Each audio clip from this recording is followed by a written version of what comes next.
Cour administrative d'appel de Bordeaux. En son audience du 31 mars 2015. Le rapporteur public a agi par trafic d'influence alors qu'il se doit d'être impartial. Il se refuse de reprendre la vraie situation juridique et il se rend complice des agissements de la sous-préfète de la Haute-Garonne, Anne-Gaëlle Baudouin-Clerc, dont le préfet de la Haute-Garonne, qui était représenté par celle-ci en 2007-2008. Que la conseillère rapporteure s'est refusée aussi d'instruire le dossier, celui-ci revenant sur omission de statuer, en ne reprenant dans son rapport que les formalités du fichier SAGAS. Soit encore une fois pour faire obstacle à ce que la Cour statue sur le fond du litige. Soit de tels agissements pour encore une fois couvrir la forfaiture de la sous-préfète, Anne-Gaëlle Baudouin-Clerc, qui est à ce jour préfète de Tarbes dans les Hautes-Pyrénées, 65. Écoutez M. Laborie-André sur la vraie situation juridique devant la Cour administrative d'appel de Bordeaux. M. Laborie-André informe avant tout que Anne-Gaëlle Baudouin-Clerc fait l'objet d'une plainte pour les faits suivants. Usurpation de l'identité du préfet de la Haute-Garonne. Usage de faux en écriture publique. Atteinte à l'intégrité physique et psychique de notre personne. Complicité de violation de notre domicile pour avoir facilité M. Laurent à s'introduire dans notre propriété, notre domicile le 27 mars 2008, soit un délit continu reconnu par procès-verbal de gendarmerie le 20 août 2014. Madame le rapporteur. Monsieur le Président, Monsieur Laborie a déposé une requête enregistrée le 26 novembre 2014, avec moi également enregistrée le 10 décembre 2014, qui présentait son ministère d'avocat. Il m'a alors été invité à régulariser par un courrier du 5 décembre 2012 l'informant de la nécessité de présenter ses requêtes et mémoires par l'un des mandataires mentionnés à l'article R431-2 du Code de justice administrative. Dans un mémoire enregistré le 6 janvier 2015, présenté cette fois par l'intermédiaire de l'avocat, M. Laborie demande à la Cour de rectifier toute erreur matérielle. L'arrêt rendu par cette Cour le 24 novembre 2014, arrêt numéro 12 BX 1446, demande également à la Cour de mettre à la charge de l'État la somme de 2500 € au titre des frais irréflexibles. Monsieur Laborie a présenté d'autres courriers à la Cour, cette fois sans ministère d'avocat. C'est dans cet état résumé de l'instruction que l'affaire se présente à notre audience, Monsieur le Président. Monsieur le rapporteur public, vous avez la parole pour conclusion. Merci, Monsieur le Président. En exécution d'une décision du 1er juin 2007 du tribunal des référés du tribunal de grande instance de Toulouse, M. Laborie a été expulsé du logement qu'il occupait avec son épouse à Saint-Orens, en Haute-Garonne. Par la suite, les époux Laborie ont saisi le tribunal administratif de Toulouse de conclusions tendant, d'une part, à l'annulation de la décision par laquelle le préfet de la Haute-Garonne avait accordé le concours de la force publique pour leur expulsion, d'autre part, à la condamnation de l'État à payer une indemnité en réparation de leur préjudice. Cette requête ayant été rejetée, M. Laborie a saisi votre Cour. Par un arrêt du 24 novembre 2014, la 6e chambre de votre Cour a confirmé le rejet de ces conclusions. M. Laborie vous saisit d'une requête en rectification d'erreurs matérielles. Un mot d'office sur la recevabilité des mémoires présentées devant vous dans le cadre de cette instance. En vertu de l'article R833-1 du Code de justice administrative, le recours en rectification d'erreurs matérielles que ces dispositions, donc l'article R833-1, organise, doit être présenté à la Cour dans les mêmes formes que celles dans lesquelles la requête d'appel initiale doit être introduite. Il en résulte notamment que, conformément aux dispositions de l'article R811-7 du même code, applicable à la requête d'appel initiale de M. Laborie, les mémoires doivent être présentées par un avocat ou par un avocat au Conseil d'État ou à la Cour de cassation, à peine d'irrecevabilité. La requête du 26 novembre 2014 et les 2 premiers mémoires complémentaires de M. Laborie des 28 novembre et 10 décembre suivants ont été présentés sans le truchement d'un tel mandataire. Après que votre greffe a adressé sur ce point une demande de régularisation en requérant, l'avocat de celui-ci a repris à son compte la seule requête du 26 novembre 2014 à l'exclusion du contenu des mémoires complémentaires. Vous écarterez donc expressément, parce que vous n'avez pas d'autre choix, ces mémoires comme irrecevables. Vous voyez sur votre obligation de procéder de manière express sur ce point une décision de M. Collet du 29 août 2008 du Conseil d'État, numéro 294-352, qui nous dit au revoir. Pour justifier de la recevabilité de son recours, M. Laborie invoque le premier alinéa de l'article R833.1, en vertu duquel, lorsqu'une décision d'une cour administrative d'appel est entachée d'une erreur matérielle susceptible d'avoir exercé une influence sur le jugement de l'affaire, la partie intéressée peut introduire devant la juridiction qui a rendu la décision un recours en rectification. Il en résulte notamment, comme M. Laborie le fait valoir à juste titre, que lorsque l'existence d'un moyen autonome ressort, sans qu'il y ait lieu de procéder à cet égard à une appréciation d'ordre juridique, des mémoires produites devant le cour administratif d'appel, le fait pour celle-ci d'omettre d'y répondre constitue une erreur matérielle qui rend recevable le recours du requérant tendant à sa rectification. Voyez sur ce point une décision de section du 29 mars 2000, GIE Groupe Victoire, numéro 210-988, publié au recueil à raison de cette question. Toutefois, un moyen est en substance, pour reprendre la définition du jurisclasseur, l'invocation expresse ou implicite d'une règle de droit assortie en tant que de besoin d'une argumentation en fait et tendant à justifier le bien fondé de conclusions soumises au juge. Or, M. Laborie se borne à faire valoir le défaut d'examen de pièces constitué d'une part d'une plainte du 12 août 2012 qu'il a déposée auprès de la gendarmerie de Saint-Orens et d'autre part du procès-verbal de son audition du 28 août 2014 par les services de cette même gendarmerie. Une telle omission à examiner des pièces ne saurait constituer l'omission d'examiner un moyen. Dès lors, M. Laborie n'est pas fondé à soutenir que la Cour aurait commis une telle omission. Vous pourrez faire l'effort de considérer que M. Laborie se plaint également de ce que la Cour n'aurait pas pris en considération les dites pièces pourtant produites devant elle. Il est vrai que l'omission de prendre en compte l'un des éléments du dossier est susceptible de constituer une erreur matérielle ouvrant voie au recours en rectification. Vous voyez à cet égard la décision du Conseil d'État M. Debraje-Logne du 23 février 2001, numéro 222-524, publiée au recueil à raison de cette question. Encore faut-il toutefois, ainsi que le rappellent les termes mêmes de l'article R833.1 du Code de justice administrative, que cette erreur ait été susceptible d'exercer une influence sur le jugement de l'affaire. Ce sont les termes de la loi du règlement en cette matière, et ce sont les termes que reprennent de manière très explicite les considérants d'une décision de M. Pougassion du 27 novembre 2013 du Conseil d'État, numéro 363-388, aux tables du recueil, à raison de cette question. Au cas présent, les pièces dont la Cour n'aurait pas tenu compte venaient au soutien du moyen selon lequel le jugement d'adjudication du 26 décembre 2006 du logement de M. Laborie ne lui aurait pas été régulièrement notifié. Or, en vertu de l'article 16 de la loi du 9 juillet 91 portant réforme des procédures civiles d'exécution, l'État est en principe tenu de prêter son concours à l'exécution des jugements et des autres titres exécutoires. Comme nous l'avons dit incidemment en introduction, le juge des référés du tribunal d'instance de Toulouse a ordonné le 1er juin 2007, par une décision exécutoire, l'expulsion des époux Laborie. Par suite, requis pour apporter son concours à l'exécution de cette décision de justice, le préfet n'avait pas à apprécier la régularité de la notification du jugement du 21 décembre 2006 procédant à l'adjudication du logement de M. Laborie. Qu'aurait-il fait qu'il aurait commis une illégalité?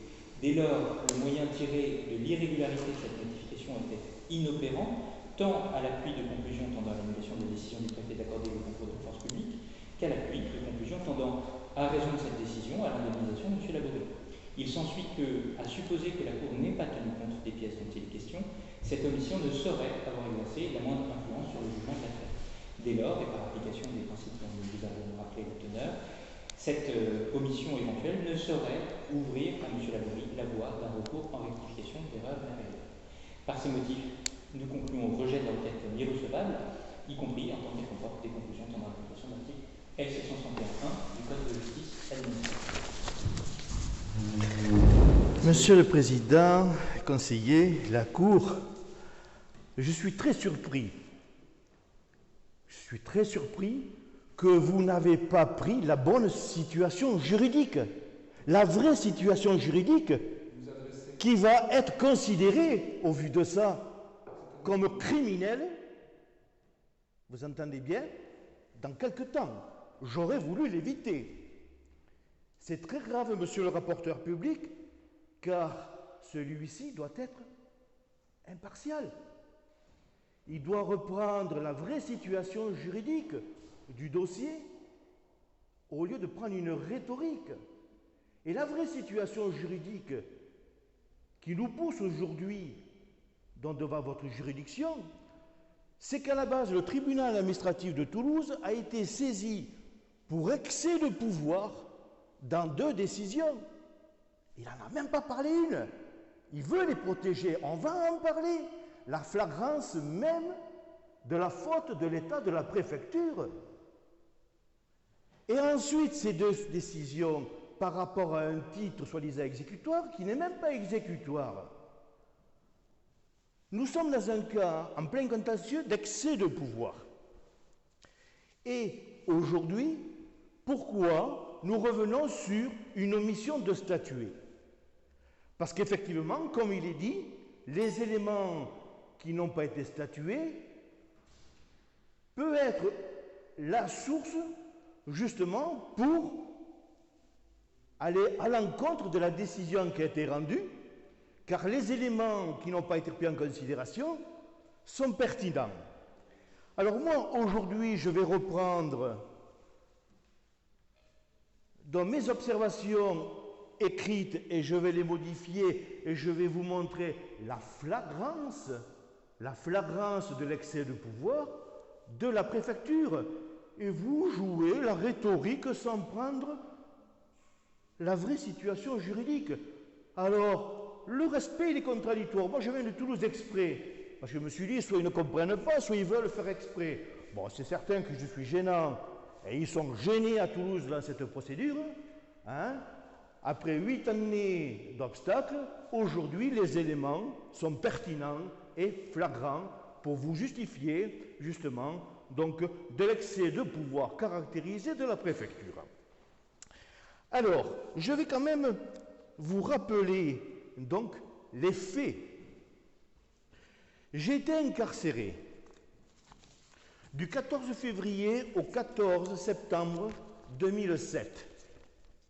Et au cours de cette détention, que je considère arbitraire, parce que ça a été donc arbitraire, mais ce n'est pas le cas, hein, vu que je poursuivais le préfet devant la juridiction toulousaine, ben, c'est des règlements de compte, j'étais donc en prison. Et au cours de cette prison, détention arbitraire, donc, dont la préfecture avait été au courant de cette situation, notre immeuble, donc appartenant à monsieur et madame Labourie, situé aux 2 rues de la Forge, nous sommes dans un cadre d'occupation d'une villa, pas en tant que locataire, mais en tant que propriétaire. C'est différent. A fait l'objet donc d'une tentative de détournement par une procédure d'adjudication irrégulière en date du 21 décembre 2006 et sur de fausses informations et pièces donc produites, sans un contradictoire quoi que ce soit. Soit procédure irrégulière sur la forme et sur le fond. Que Madame Darojo, nommée adjudicataire, n'a jamais pu, vous entendez bien, Madame Darojo, adjudicataire, n'a jamais pu retrouver le droit de propriété de notre immeuble par les éléments produits à la gendarmerie de Saint-Orens le 12 août 2014, dont un procès verbal a été rédigé le 20 août 2014 après vérification des pièces relevant, vous entendez bien, un délit continu de violation de domicile depuis le 27 mars 2008 où la préfecture en a ordonné l'expulsion. Et ce procès verbal de gendarmerie, monsieur le rapporteur, il suffirait quand même que vous le repreniez, car il est bien dit que monsieur Telet, après que nous soyons expulsés, celui-ci, après vérification par la gendarmerie dont toutes les pièces vous ont été produites au mois d'août par mon avocat, et vous l'avez communiqué au ministère de l'Intérieur, le ministère de l'Intérieur, il a fait le dos rond. Il ne savait pas quoi répondre, la flagrance même. Et nous avons constaté avec la gendarmerie que M. Telet, qui est rentré dans notre maison par voie de fait, on ne le dit pas comme ça, voie de fait. Il y a des textes administratifs, il y a des textes civils, pénals, Et le Code de procédure civile dit, l'article 809, la personne qui rentre dans un domicile après une adjudication, s'il ne signifie pas le jugement d'adjudication, constitue une voie de fait, un trouble à l'ordre public, soit une violation de domicile, l'article 226.4. Je ne l'invente pas. Cela veut dire qu'effectivement, et on en a la preuve par l'acte d'huissier du 9 mars, qui reconnaît effectivement, il n'y a jamais eu de signification du jugement d'adjudication. Comme vous le savez, il ne peut pas y avoir, Monsieur le Président, d'ordonnance d'expulsion sans au préalable la signification du jugement d'adjudication. C'est la source donc même. Donc, l'ordonnance d'expulsion, bien qu'elle soit juridiquement exécutoire, n'est pas exécutoire. Premièrement, parce qu'elle était donc en voie de recours, mais en plus de ça, au vu des preuves matérielles, c'est incontestable. Vous-même, vous ne pouvez pas dire, effectivement, cette ordonnance a été rendue régulièrement et nous l'avons mise en exécution. Parce qu'en fin de compte, c'est caractériser le faux, le recel de faux en écriture.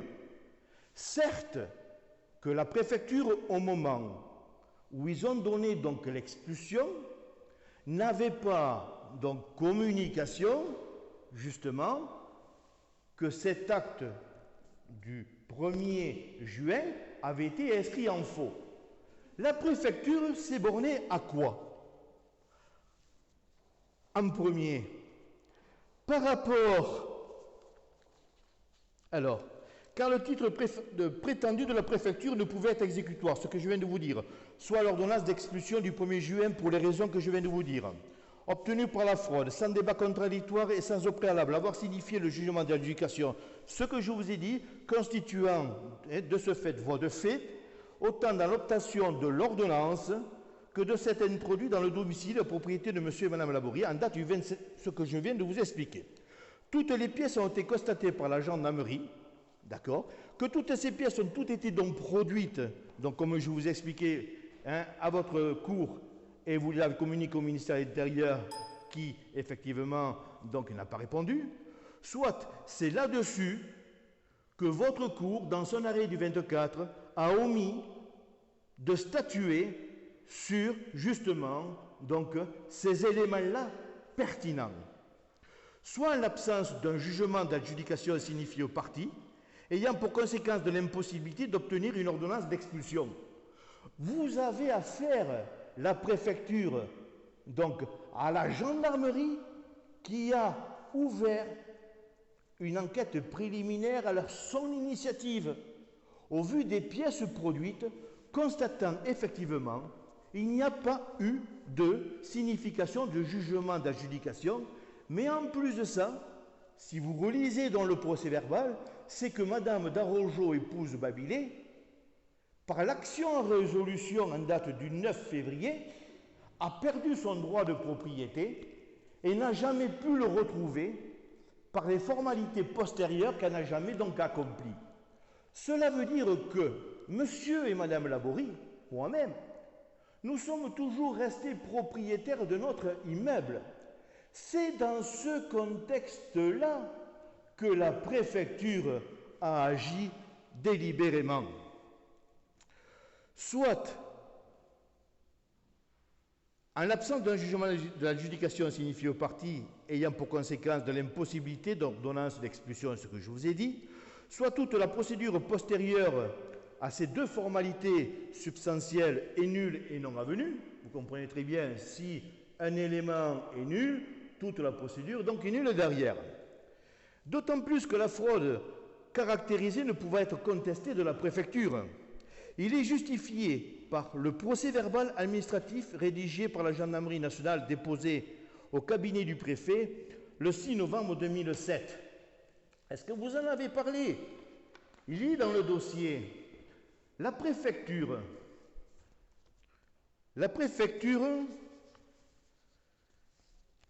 a été saisie le 16 avril 2007 pour demander l'expulsion de monsieur et madame Laborie. Mais l'ordonnance d'expulsion, elle n'avait même pas été rendue encore. Vous ne trouvez pas que c'est douteux? On demande l'expulsion alors qu'il n'y a aucun titre exécutoire pour l'ordonner. Et c'est au vu de ça que tout s'est fait. Alors, comme je dis, alors que monsieur et madame Laborie étaient toujours les propriétaires de l'immeuble situé aux 2 rue de la Forge à Saint-Orens, alors qu'il n'était toujours pas rendu l'ordonnance d'expulsion du 1er juin 2007, alors que le jugement d'adjudication du 21 décembre 2006 n'avait pas toujours été signifié, alors que madame Darojo, adjudicataire, avait perdu son droit de propriété par l'action engagée devant la cour d'appel par acte d'huissier du 9 février 2007, et alors que madame Darojo n'a jamais pu retrouver son droit de propriété, soit en l'absence d'un quelconque acte exécutoire. Qu'en conséquence, la préfecture n'ayant pas d'acte exécutoire, je vous le démontre par les pièces et par le procès-verbal de gendarmerie,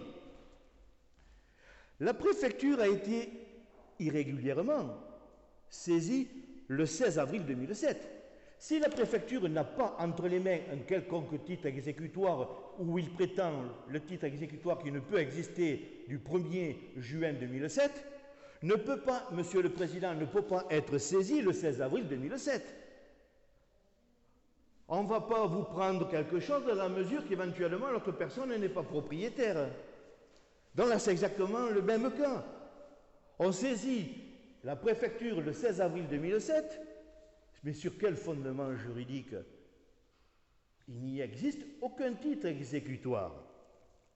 Situation justifiant que M. Laborie-André étaient et le sont toujours propriétaires de l'immeuble, de leur domicile situé au numéro 2 rue de la Forge, 31 650, parce que je viens de vous démontrer qu'il ne peut pas exister un quelconque titre exécutoire et une quelconque procédure d'expulsion, car la saisine en date du 16 avril 2007 est irrégulière. Qu'en conséquence, c'est encore plus grave, on n'en a pas parlé. Oui. Non, mais attendez, je suis obligé, parce que c'est sûr. Je finis, Monsieur le Président, avec tout mon respect que j'ai. Soit la préfecture a pris une décision le 27 septembre 2007, rendue informant M. Laborie-André de retrouver un logement, alors que ces derniers sont toujours les propriétaires depuis 1982. Celle-ci donc a été rendue abusivement et par trafic d'influence du procès-verbal de gendarmerie portant un jugement négatif sur M. Laborie-André. C'est-à-dire, il a été introduit une demande d'expulsion le 16 avril sans titre exécutoire. Il y a une enquête administrative qui a été faite au niveau de la gendarmerie qui a dit que M. Laborie est un mauvais élément, qui est revenu dans le 6 novembre 2007 donc à la préfecture. Et en fonction de ça, la sous-préfète Madame Gaëlle Baudouin, a rendu une décision le 27 décembre, signée de sa personne, alors qu'elle n'était pas encore rentrée dans le cadre de ses fonctions, et elle a eu simplement la signature que le 1er janvier 2008, ça a été fourni dans le dossier. Je finis, Monsieur le Président, à toutes mes excuses.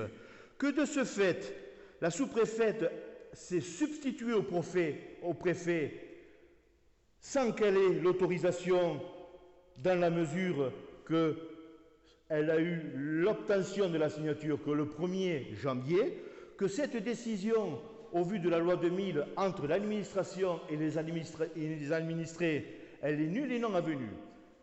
Dans la procédure, le ministère de l'Intérieur indique que cette décision du 27 décembre 2007 n'est pas une décision, mais simplement un courrier informant M. Don Laborie.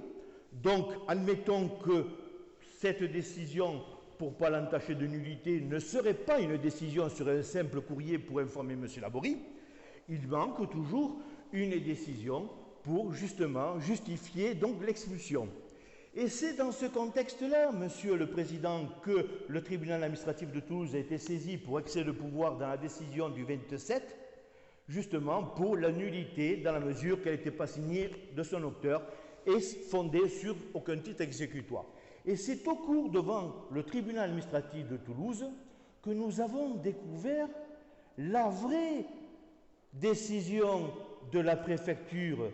La décision de la préfecture qui a été donc prise le 8 janvier 2008.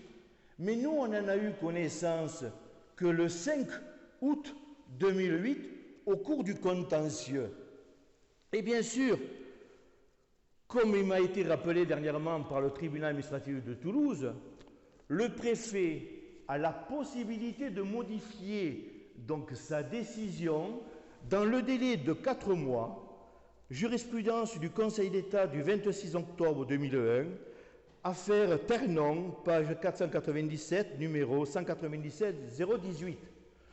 Cela veut dire que monsieur et madame Laborie, qui ont pris connaissance de la décision du 8 janvier 2008, simplement postérieurement à l'expulsion, ont été privés de saisir monsieur le préfet pour justement lui porter à la connaissance les éléments de droit que je vous ai apportés et qui lui auraient permis de rectifier donc sa décision. Donc nous avons été privés de cette notification avant l'expulsion. Nous avons été privés de cette décision du 8 janvier 2008 et qui nous a porté préjudice parce que nous n'avons pas pu saisir Monsieur le Président statuant en référé au tribunal administratif de Toulouse pour en demander la suspension et au vu des éléments que je viens de vous exposer, comme quoi il ne pouvait pas exister donc un acte donc exécutoire. Que de ce fait, nous sommes devant votre cour administrative concernant les deux décisions, la décision du 27 décembre qui est nulle et non avenue, on ne peut pas la contester, la décision du 8 janvier qui n'a jamais été signifiée pour permettre justement de saisir le préfet et de saisir le tribunal administratif, nous portant en préjudice avec la jurisprudence que je viens de vous dire.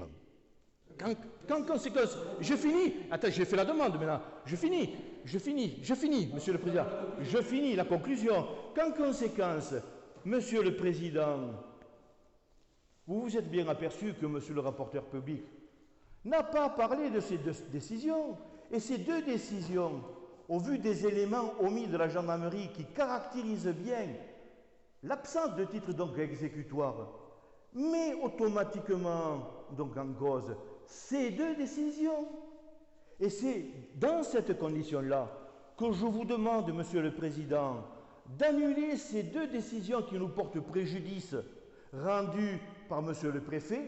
Et c'est dans ces conditions que je vous demande, bien sûr, d'annuler la décision du 24 novembre qui n'a pas pris justement ces éléments que je viens de vous apporter à votre connaissance, et bien sûr d'annuler la décision du 26 avril du tribunal donc administratif de Toulouse qui a rejeté ma requête d'excès de pouvoir alors que ma requête d'excès de pouvoir était fondée à la base où il ne pouvait pas ignorer les bases élémentaires de droit, la communication avant l'expulsion de la décision pour nous permettre justement de saisir la préfecture et de saisir le tribunal administratif.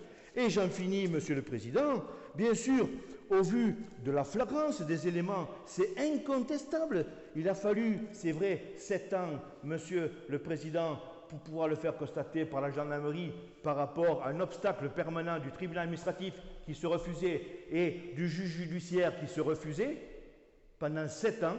Et au vu que j'ai assigné Mme Taubira en justice à Paris, c'est remonté à la gendarmerie de Sainte-Thérèse qui m'a ouvert la porte pour constater effectivement que mes dires étaient vrais. Donc, vous comprenez très bien, je ne suis pas prêt à m'arrêter là si je n'ai pas, donc, bien sûr, une solution au litige dont la responsabilité de la préfecture donc, est totale.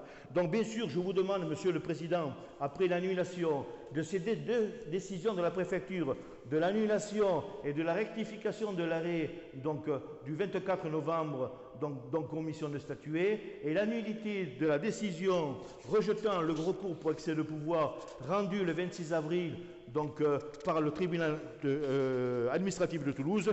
Et bien sûr, vous comprenez très bien que le préjudice est important, car la préfecture, dans les faits dont a été reconnue par la gendarmerie de Sainte-Thérèse contre ceux qui occupent sans droit ni titre dans notre propriété, c'est la préfecture de la Haute-Garonne, représentée par son préfet, qui en a facilité justement de cette infraction.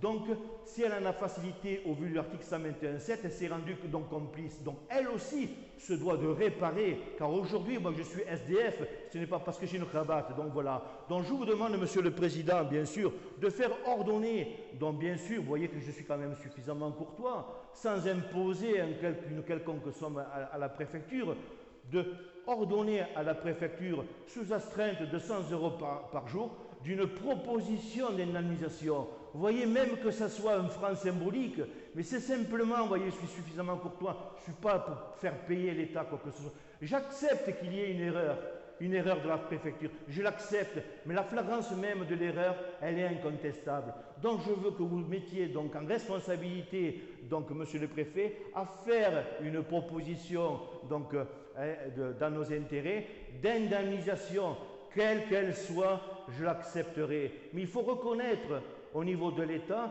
la responsabilité. Parce que aujourd'hui, le tribunal administratif se doit de statuer en fait et en droit, la cour administrative d'appel se doit de statuer en fait et en droit, et le Conseil d'État n'est pas pour statuer donc en fait.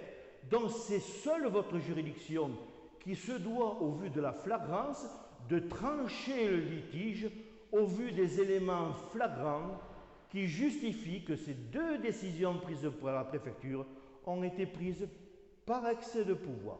Et j'en finis, Monsieur le Président, je vous en remercie de m'avoir écouté, parce que c'est important, je me suis déplacé 300 km, parce qu'on fait une rhétorique, autant dans le rapport du rapporteur qui est instruit dans l'affaire, autant que dans le rapport public, alors que celui-là doit être impartial. Vous avez pu parler, monsieur. C'était le but, Monsieur le Président. Et je vous en remercie, Monsieur le Président, Monsieur et Madame Lacour, le rapporteur. L'affaire est bien. Merci.